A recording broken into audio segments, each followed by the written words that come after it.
कैसे हैं आप लोग। आज हम अपने चैनल के माध्यम से आप लोगों को ये सब बताएंगे कि किस तरीके से रजिस्ट्रेशन और लाइसेंस हमें क्या ज़रूरत होते हैं बिज़नेस करते टाइम। क्या होता है, हम जब बिज़नेस करते हैं हम हर व्यक्ति ये सोचता है कि मैं क्या रजिस्ट्रेशन कराऊं। ये प्रॉब्लम एक्चुअली हर किसी के साथ आती है। बिज़नेस तो करना चाहता है, चार्टेड अकाउंटेंट के पास जाता है कि मेरे को बिज़नेस करना है, पर्टिकुलर ये भी डिसाइड हो जाता है कि मुझे इस चीज़ का बिज़नेस करना है, बट कौन सा रजिस्ट्रेशन मैं कराऊं उस बिज़नेस में ये मैं नहीं डिसाइड कर पाता। तो इस चीज़ का डिसाइड करना बहुत ज़रूरी है, क्योंकि जो भी बंदा होगा, जो कंसल्टेंट होगा या चार्टेड अकाउंटेंट होगा, वो आपको ये अच्छे से गाइड नहीं कर पाएगा कि आपको कौन सा रजिस्ट्रेशन आपके लिए बेटर है। क्योंकि आपका बिजनेस है, ये आपको सोचना ज़रूरी है, आपको डिसाइड करना ज़रूरी है कि आप कौन सा बिजनेस लें। इधर अब जब हम बिज़नेस की बात करते हैं तो बहुत प्रकार के रजिस्ट्रेशन आ जाते हैं। तो हमें ये जानना एक ज़रूरी हो जाता है स्टार्ट करने से पहले कि हम जैसे कि नंबर 1 प्रोप्राइटरशिप का बिज़नेस करें या फिर हमें पार्टनरशिप बनानी चाहिए, और या फिर हमको प्राइवेट लिमिटेड बनानी चाहिए। पीवीटी एलटीडी प्राइवेट कंपनी, आपने बहुत लोगों ने नाम सुना होगा प्राइवेट लिमिटेड कंपनी का। जब प्राइवेट कंपनी में एक और कैटेगरी आ गई है ओपीसी। एक्चुअली रजिस्ट्रेशन के बहुत सारी टर्म्स आ गई हैं, मगर जो बेसिकली जो कन्फ्यूज़न होता है, जो 3 चीज़ों में होता है, वो होता है proprietorship number 1, number 2 partnership, number 3 private limited company. जो ब्रॉडली क्लासिफिकेशन होता है मेन इन्हीं के बीच में होता है कि हम क्या बिजनेस कराएं, कौन सा रजिस्ट्रेशन लें हमारी नीड के अकॉर्डिंग। ये नहीं कि किसी ने हमें कहा कि आप सर प्राइवेट लिमिटेड बना लीजिए, हम गए, हमने प्राइवेट लिमिटेड बना ली। किसी के पास गए, वो आपको सजेस्ट कर रहा है पार्टनरशिप बना लो, आपने कहा ठीक है मेरी पार्टनरशिप बना दो। किसी के पास गए, उसने कहा आप सर प्रोप्राइटरशिप बना लो, आपने कहा ठीक है प्रोप्राइटरशिप बना लो।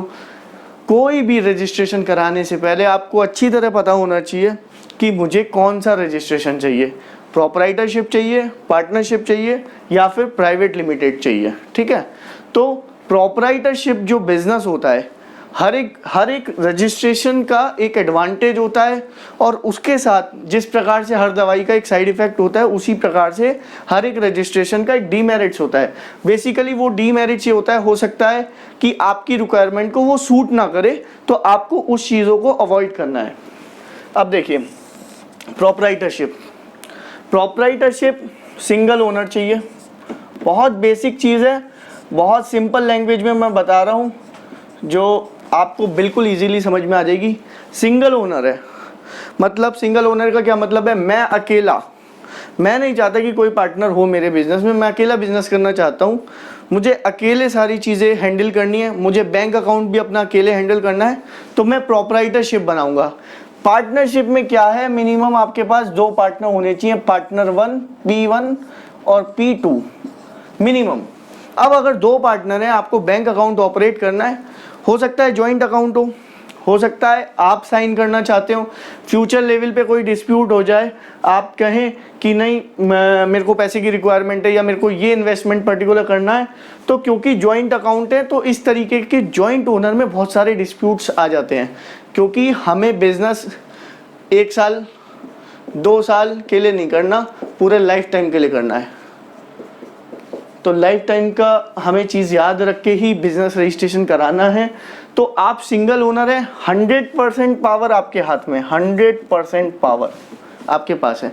आप चाहे रजिस्ट्रेशन से रिलेटेड रहें, बिजनेस से रिलेटेड रहें, कोई भी चीज़ करें, सारी पावर आपके पास है। प्राइवेट लिमिटेड की जब बात करते हैं, प्राइवेट लिमिटेड में क्या आ जाता है, आरओसी कंप्लायंस। आरओसी कंप्लायंस जो होती हैं, ये बहुत ही हाई लेवल की कंप्लायंस होती हैं, ये आपको मैंडेटरी करानी है। अगर आप प्राइवेट लिमिटेड बनाते हैं तो आपको नाम तो बड़ा मिल जाएगा, मगर जब बड़े नाम को संभालने के लिए जो बड़ा खर्चा करना पड़ेगा और जो बड़ी कंप्लायंस करनी पड़ेंगी, क्या आप कैपेबल हैं उस कंप्लायंस को झेलने के लिए? भाई हर चार्टेड अकाउंटेंट, हर प्रोफेशनल को फ़ायदा है प्राइवेट लिमिटेड कंपनी रजिस्ट्रेशन कराने में। बट क्या आप मैनेज कर पाएंगे? आपका नया बिजनेस है, आप स्टार्टअप लगा रहे हो, आप इन्वेस्टमेंट कर रहे हो, आप अभी निगेटिव में हो, आप खर्चा कर रहे हो, आप एक्सेसिव एक्सपेंसेस आप अवॉइड करोगे।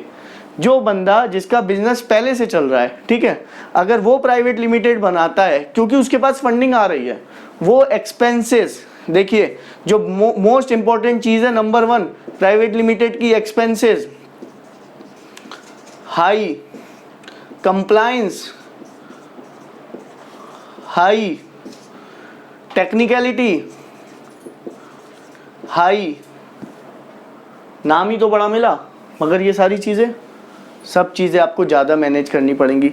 और सुनिए, पेनल्टी हाई, पेनल्टी समझते हैं आप? एक भी कंप्लायंस मिस हो गई 10,000 की पेनल्टी है सीधा। बताइए, अगर आप स्टार्टअप कर रहे हैं, ठीक है, आप स्मॉल शेयर होल्डर हैं या आप स्मॉल बिजनेसमैन हैं, आप अभी जॉब छोड़ के, स्पेशली उन लोगों के लिए जिन्होंने अभी लॉकडाउन में जॉब छोड़ी है या किसी वजह से आप लोगों की जॉब चली गई है, तो मैं आप लोगों को ये सजेस्ट करूँगा, सबसे पहले बिना किसी से पूछे, कोई कुछ भी कहे, कुछ भी समझाए, गो फॉर प्रोपराइटरशिप। अब वाई? क्योंकि प्रोपराइटरशिप में एक्सपेंसेस आपके कम होंगे, कंप्लाइंस आपकी कम होगी, टेक्निकलिटी कम होगी, पेनल्टियां आप पे कम पड़ेंगी, सारी चीज़ें आप पे कम होंगी। तो अभी आपका ग्रोइंग बिजनेस है, आप बिजनेस देखोगे या कंप्लाइंस के चक्कर में रहोगे? तो it is better always go for proprietorship when you start a new business and आप अभी आपको आदत नहीं है ज़्यादा चीज़ें मैनेज करने की, गो फॉर प्रोपराइटरशिप। मगर किसी वजह से आपको लगता है कि कोई पर्टिकुलर बिजनेस ऐसा है कि भाई मैं अकेले मैनेज नहीं कर सकता, मुझे इस बंदे की ज़रूरत है ही है, ये मैं अकेला नहीं कर सकता क्योंकि ये बंदा कैपिटल लगा रहा है, मैं बिजनेस को मैनेज कर रहा हूँ, 2 बंदे हमें चाहिए ही चाहिए, उस केस में go for partnership, otherwise there is no need to go for partnership, always go for proprietorship. अब जब पार्टनरशिप में जाते हैं तो पार्टनरशिप में भी एक्सपेंसेस का बेनिफिट आपको रहेगा, कंप्लाइंसेस का बेनिफिट रहेगा। बस एक ही दिक्कत जो आती है, सारे डिसीजन आपको म्यूचुअली लेने पड़ेंगे। तो हमेशा कोशिश करिए कि आपका जो रिलेशन है दोनों पार्टनर के साथ या अपने पार्टनर के साथ, वो कभी भी डिस्प्यूटेड नहीं होना चाहिए। तो आपको इस चीज़ का ध्यान रखना है, ठीक है। नंबर चीज, आपका एग्जिस्टिंग बिजनेस है, आप अर्न कर रहे हैं ऑलरेडी, अच्छा अर्न कर रहे हैं, आप बिजनेस फील्ड में ऑलरेडी हैं, go for private limited, it is better option. But तो कोई भी बिजनेस स्टार्ट करने से पहले ये आपको बहुत ज़रूरी है इस चीज़ का ध्यान रखना, ठीक है। आज के लिए हमारा यही ठीक ज़रूरी था। हम अपनी नेक्स्ट वीडियो में डिटेल में जाएंगे कि प्राइवेट लिमिटेड में क्या होता है, पार्टनरशिप में क्या होता है, प्रोपराइटरशिप में क्या होता है, क्या डॉक्यूमेंट रिक्वायर्ड है, कितने दिन में रजिस्ट्रेशन हो सकता है। तो आप मेरी अदर वीडियो जो चैनल पे, आप वहाँ पे जाके उन चीज़ों को सर्च आउट कर सकते हो। लिंक में आप हमारी वेबसाइट दी गई है, आप वहाँ पे जाके डिटेल चेक कर सकते हो, आप कॉल भी कर सकते हो। Thank you.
है।